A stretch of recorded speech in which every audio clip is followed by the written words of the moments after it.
In the quiet, affluent suburbs of Indianapolis, Indiana, lies a sprawling estate named Fox Hollow Farm. To neighbors and passers-by, it appeared to be nothing more than the home of a successful businessman and his family. But hidden beneath the veneer of normalcy was a tale so disturbing it would shock the nation. This is the story of Herbert Richard Baumeister, a man who lived a double life and whose twisted desires would lead to the deaths of at least 11 young men. This is the tale of a seemingly ordinary man with extraordinary evil lurking beneath the surface. Herbert Baumeister was born on April 7, 1947, in Indianapolis. From an early age, there were signs that something was amiss.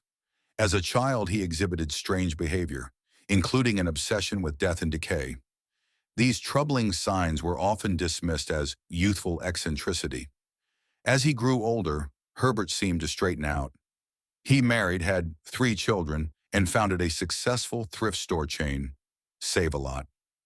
To the outside world, Baumeister was the epitome of success. But beneath this facade lay a man with dark, unrelenting urges. In the late 1980s and early 1990s, young men began disappearing from the Indianapolis area, particularly from gay bars and clubs. These men, often in their 20s, vanished without a trace. Unbeknownst to law enforcement, they had fallen victim to Baumeister. Herbert Baumeister would lure these men back to Fox Hollow Farm, where he would engage in acts of sexual violence before ultimately strangling them. His preferred killing ground was the indoor swimming pool, where he would pose his victims before disposing of their bodies in the woods surrounding his property. For years, the disappearances remained unsolved, as Baumeister carefully concealed his crimes. By the mid-1990s, law enforcement was growing increasingly concerned about the rising number of missing persons in the area. The breakthrough came when a man named Tony Harris, who had narrowly escaped Baumeister's grasp, provided the police with a detailed description of his encounter.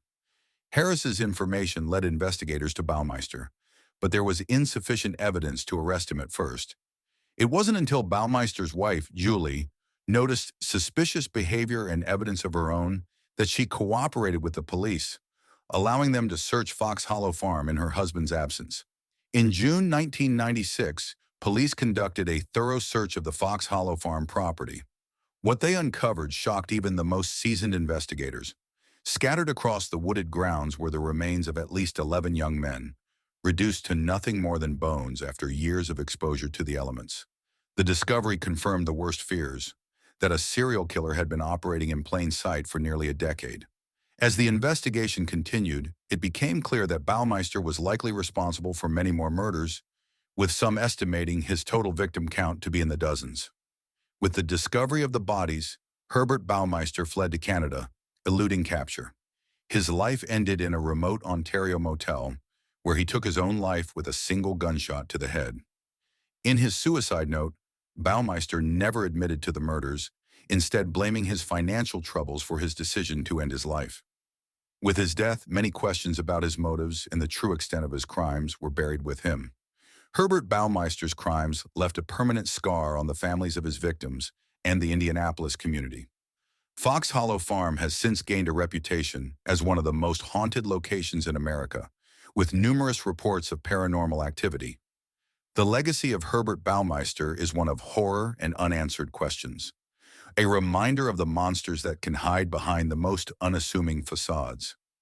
Herbert Baumeister's story is not just about the tragic loss of young lives, but also about the dangers of denial and the dark secrets that can lie beneath the surface of everyday life. His tale serves as a chilling reminder that evil can lurk in the most unexpected places, and that the masks people wear can sometimes hide the most horrifying truths.